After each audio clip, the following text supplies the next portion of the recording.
Welcome to MOC.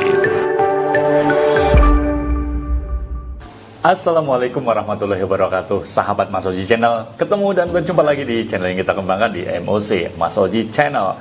Teman berbagi, motivasi, dan inspirasi. Seperti biasa, kita akan sajikan informasi-informasi terkini yang lagi banyak dibicarakan orang. Dan mudah-mudahan bermanfaat.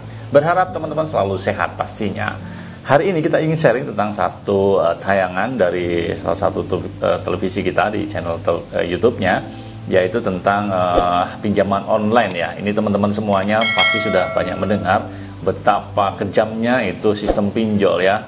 Mungkin ada di antara yang jadi korban gitu ya. Tetapi ini kita akan tayangkan satu wawancara dari sebuah stasiun televisi bersama seorang IT-nya ya. Pinjol itu sebenarnya cara kerjanya bagaimana dan cara melilit para nasabahnya yang menjadi korban-korban itu seperti apa, digunakan untuk apa, dan ini penting bagi kita agar kita tetap waspada dari bahaya-bahaya pinjol, karena bahaya pinjol itu luar biasa.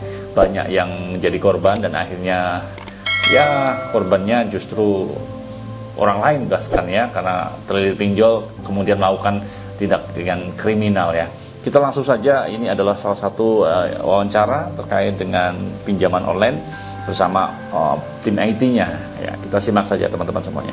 Adalah IT, pinjaman online legal dan juga ilegal, dua-duanya berarti ya. Terima kasih mau berbagi bersama kami sebelumnya. Oke, boleh dikasih gambaran Bang Dimas, setiap hari yang rutin dikerjakan ini apa aja? Biasa sih kalau setiap hari yang rutin dikerjakan paling kita pantau di dalam data usernya. Nah, habis itu kita coba menunggu instruksi dari atasan, apakah kita disuruh buat lagi aplikasinya atau hanya untuk mempromosikan saja. Oke. Promosi ini maksudnya untuk mencari orang-orang yang mau menggunakan pinjaman online itu tadi. Sehari ditargetkah mungkin harus berapa orang gitu? Kalau kita sih nggak ditargetin ya, cuman kalau kita punya prinsip sendiri sih. Jadi semakin banyak semakin enak lah istilahnya gitu. Karena kita dapat bonusan juga dari situ. Dapat bonus juga. Jadi biasanya per hari berapa orang? Kalau per hari sih biasanya tuh bisa sampai 10 orang. 10 orang. Itu maksudnya mereka yang merespon ya? Betul, yang merespon. Dari berapa yang di blast? Yang di blast sih sekitar 500. Sekitar 500. Luar biasa ya teman-teman semuanya. 500 orang di blasting, artinya disebar secara massal, bisa promosi berupa WhatsApp atau apapun ya, dengan promosi-promosi tentang pinjaman online, dan yang nyangkut per hari itu bisa 5-10 orang. Bayangkan ketika 10 orang itu kemudian merespon dan akhirnya terjadi transaksi pinjaman online dan mereka mulai terlilit ya, entah nanti dengan sistem bunga yang begitu tinggi dan ya cara menagihnya juga tidak manusiawi. Ini luar biasa kerja dari orang-orang pinjol ini. Ini jawaban ataupun pengakuan resmi dari salah satu tim IT-nya. Kita lanjutkan teman-teman semua. Sorry, itu dari caranya gimana? Dari SMS kah atau dari platform lain? Kebanyakan sih kalau saat ini sih dari WhatsApp ya. WhatsApp, yang kedua dari SMS, yang ketiga paling dari situs web. Prosesnya, Bang Dimas ini kemudian bisa tahu siapa-siapa aja kontak-kontaknya gitu ya. Yang tadi katanya lewat sebuah aplikasi, ini sebenarnya gimana Bang? Oke, jadi dari sebuah aplikasi itu kita coba nge-get datanya itu dari nomor telepon si korban. Setelah nanti mereka sudah masuk, berhasil masuk, nah itu kita nanti bisa mendapatkan data yang kita butuhkan. Seperti contohnya tadi kontak yang ingin kita promosikan gitu kan. Terus lokasinya si user peminjam itu. Ini kan untuk mempromosikan ya Bang Dimas ya. Untuk menagih ini caranya juga sama artinya? Kalau menagih sih yang pertama kita coba dengan cara yang sesuai SOP ya. Kita panggil, kita WhatsApp, kita SMS. Nah, setelah melakukan itu dan tidak ada respon, baru kita melakukan cara yang kedua. Itu dengan tadi kita coba hubungi kontak-kontak yang ada di handphonenya si peminjam. Sudah terkumpul melalui sistem itu tadi? Betul, yang melalui sistem itu tadi. Lalu ya paling kita hanya seperti membuat grup gitu. Membuat grup, bagaimana caranya si peminjam ini merasa malu gitu. Kata-kata yang keluar untuk penagihan itu sendiri keluar dari Bang Dimas dan tim? Atau dari siapa? Kalau itu sih ada template-nya. Ada template? Jadi sebenarnya kata-katanya sama itu aja? Iya, gitu itu aja, betul.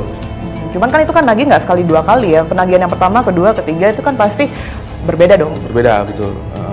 Itu yang nyusun siapa ya Bang? Yang nyusun ada, dari si editor di perusahaan kitanya itu. Perlu waktu berapa lama Bang Dimas untuk dari satu nomor telepon itu ya tahu semua kontaknya, kemudian juga nge-blast, baik itu promosi ataupun itu melakukan penagihan misalnya, itu perlu waktu berapa lama? Kalau itu waktu nggak lama sih ya. Jadi setelah si peminjam ini mendownload aplikasinya dan mendaftarkan, kan ada kode OTP itu masuknya, autentikator. Ketika dia memasukkan itu langsung ke get semua kontaknya dia, lokasinya dia juga. Terus langsung di blast pada saat itu juga? Betul, langsung di blast saat itu juga, dan apabila ada data yang mencurigakan kita kasih lagi ke analis. Ngeri ya teman-teman semuanya, bagaimana cara kerjanya memblast sebuah nomor WhatsApp. Begitu dikirimkan OTP, kode OTP-nya, maka akan semuanya data dan kontak kita terdata di sana. Mulai dari di mana posisi kita, bahkan data-data penting barangkali, termasuk kontak yang kita miliki juga langsung ikut di blasting. Nah ini luar biasa, sesuatu yang harus kita waspadai terkait dengan promosi-promosi pinjol. Ini teman-teman jangan percaya ya, karena ini adalah bagian dari cara menjerat kita, melilit sampai mati ya, namanya pinjol ini. Dan luar biasanya ini sudah menjadi sangat-sangat familiar di kalangan masyarakat umum ya. Ketika terjadi kesulitan maka solusinya adalah pinjol. Ini bukan sesuatu yang baru, saya kira sudah beberapa tahun lamanya, dan semakin lama semakin hari pinjol ini meresahkan masyarakat dan cukup banyak memakan korban gitu ya. Nah bagaimana simulasinya, kita lanjutkan teman-teman tayangan video ini. Ini kita sudah masuk di sebuah database dan program tertentu ya. Beda sama aplikasi yang tadi disebutkan sama Bang Dimas. Beda. Oke. Nah, jadi kita masuk ke database. Nah, kita itu di sini ada data dari tabel si penggunanya itu. Nah, ini kita di sini dilihatin. Di sini ada full name-nya, rekeningnya, username, email, Pak. Ini mereka yang mendaftar, yang pengguna itu tadi ya. Betul. Untuk tahap awal kita di sini kan melihat dari data teleponnya saja ya. Telepon dan email. Lalu kita kita olah lagi datanya dari nomor handphone tersebut, kita masukin ke sebuah tabel yang bernama phonebook. Jadi semuanya itu ya Bang ya? Betul. Ketahuan langsung setelah kita masukin ke yang tabel phonebook ini tadi? Betul. Setelah si peminjam ini setuju dengan apa yang ada di aplikasi, nah itu langsung nge-get.